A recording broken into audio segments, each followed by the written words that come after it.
దేవుని నామానికి మహిమ కలుగును గాక. ప్రియ దేవుని బిడ్డలారా, ప్రతి ఉదయకాలం ఈ దినం దేవుని వాగ్దానం చూస్తున్న ప్రియాతి ప్రియ దేవుని బిడ్డలందరూ ప్రత్యేకమైన వందనాలు. దేవుని బిడ్డలారా, మీ అందరూ బాగున్నారా? ప్రతిదినం వాగ్దానం చూస్తూ దైవికంగా ఎదుగుతూ ఉన్నారు దేవుని బిడ్డలారా. గత సంవత్సరాలు ఎంతో దేవుడు కృప చూపాడు, ఎంతో ఆశీర్వదించాడు, ఎన్నో మేలులు చేశాడు, కొత్త సంవత్సరంలోకి నడిపించాడు. ఈ సంవత్సరంలో కూడా ఇంకా ఇంకా మేలులు చేయాలనే మన ఉద్దేశంతో ఆయన యొక్క వాగ్దానాలు ఇస్తూ ఉన్నాడు. ఇంకా ఇంకా కృప చూపాలి, ఇంకా ఇంకా మేలు చేయాలి, ఇంకా ఇంకా అద్భుతాలు చేయాలని ఆయన ఆశపడుతూ ఉండగా ఆయన చేతుల్లో దీవించబడదాం, ఆయన చేతుల్లోనే వర్ధిల్లుదాం. ఈ దినం దేవుడు మనకి వాక్కునిచ్చి లేవనెత్తుతున్నాడు. చూద్దాం పరిశుద్ధ లేఖన గ్రంథంలోంచి హబక్కుకు 3వ అధ్యాయము 23వ వచనం చదువుదాం. అనుదినము నూతనముగా ఆయనకు వాత్సల్యత పుట్టుచున్నది, నీవు ఎంతైనా నమ్మదగిన వాడవు. ఈరోజు మనుషులు నమ్ముతున్నారా? మనుషుల సహాయం కొరకు పరుగులెడుతున్నారా?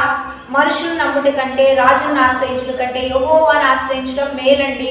అందుకనే ఉదయకాలంలో యెహోవాను ఆశ్రయించి మీ పనులు చేయండి. యెహోవా ద్వారా ఏ కార్యాలైనా మొదలు పెట్టండి. యెహోవా వల్లనే ఆశీర్వాదం, దీవెన, ఆరోగ్యం, మీ చేతుల కష్టార్జితాన్ని ఆయనే ఆశీర్వదిస్తాడు.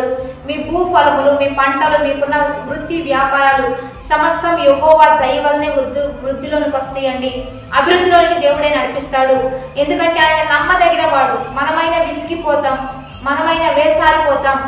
ప్రేమించే విషయంలో, క్షమించే విషయంలో, కరుణ చూపించే విషయంలో, సహాయం చేసే విషయంలో మనమైన విసిగిపోతాం, కానీ ఆయన విసిగిపోడు, ఆయన వేసారిపోడు. నిరంతరం శాశ్వతమైన ప్రేమను చూపించేవాడు. నూతనముగా ఆయన వాత్సల్యత పుట్టుచున్నదంట. అనుదినము అంటే ప్రతి దినము కూడా నూతనముగా నీ మీద వాత్సల్యత ఆయనకు పుట్టుచూ ఉన్నది. అంటే నీ మీద ప్రేమ, కరుణ, కృప, ఆశీర్వాదం నూతనంగా మీకు ఇవ్వాలని ఆయన ఆశపడుతూ ఉన్నాడు. కాబట్టి మన జీవితాలు ఎలా ఉన్నా ప్రతిదినం దేవుడు దీవించాలని, ప్రతిదినం ఆశీర్వదించాలని, ప్రతిదినం నేను గొప్ప చేయాలని ఆయన ఆశపడుతూ ఉండగా ఆయన చేతుల్లో ఉందాం. అనుదినం ఆశీర్వదించబడదాం, దినదినము కృపలో వర్ధిల్లుదాం, దినదినము దేవుడు చేసే అద్భుతాలు పొందుకుంటూ నమ్మదగిన వారి వైపు చూస్తూ ఈ సంవత్సరం అంతా ఆశీర్వాదకారకంగా ముందుకు కొనసాగుదాం. వాగ్దానాన్ని బట్టి ప్రార్థన చేద్దాం. పరిశుద్ధుడా, మహోన్నతుడా, గొప్ప దేవా, ఈ దినము మీరు మాకు ఇచ్చిన బలమైన వాక్వచనాన్ని బట్టి నీకు మహిమ. ఎంతమంది బిడ్డలు ఈ వాగ్దానం చూస్తున్నారు? ఈ వాక్వచనాలన్నీ బిడ్డల పట్ల రూఢీపరిచయ్యా.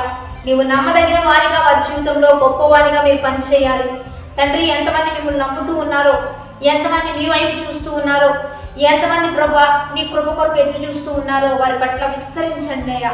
వారి మీ ప్రేమ, మీ కృప, మీ ఆశీర్వాదం వారి జీవితంలో అద్భుతంగా మీరే సహాయం చేస్తూ నీ నామానికి మహిమకరంగా ఈ నూతన సంవత్సరం నూతన కృపలతో, నూతన ఆశీర్వాదంతో ముందుకు కొనసాగించండి. బర్త్డేస్, మ్యారేజ్ డే జరుపుకున్న వారికి దీవెనలు, శుభములు ప్రకటిస్తూ బ్రతుకు దినములు అధికంలో ఉన్నట్లుగా మీరే సహాయం చేయమని దేశాలు, రాష్ట్రాలు, రాజ్యాంగాలు, సేవకులు, సంఘాలు, అనేక కుటుంబాలు దీవెనకరంగా మార్చమని ప్రభు అయిన యేసుక్రీస్తు నామం పేరట అడిగి వేడుకొని ప్రార్థిస్తూ నామ గొప్ప తండ్రి, ఆమేన్. మంచిగా లైక్, షేర్, కామెంట్ చేస్తూ దేవుని నామాన్ని మహిమపరుద్దాం. దేవుని బిడ్డారా, మరి దైవికంగా ప్రతిదినము ఆదివారం, శనివారం, శుక్రవారం, గురువారం వస్తున్న ఆరాధనలో దైవికంగా పాల్గొంటూ ఆత్మికమైన మేలు పొందుకుందాం. Have a blessed day. Amen.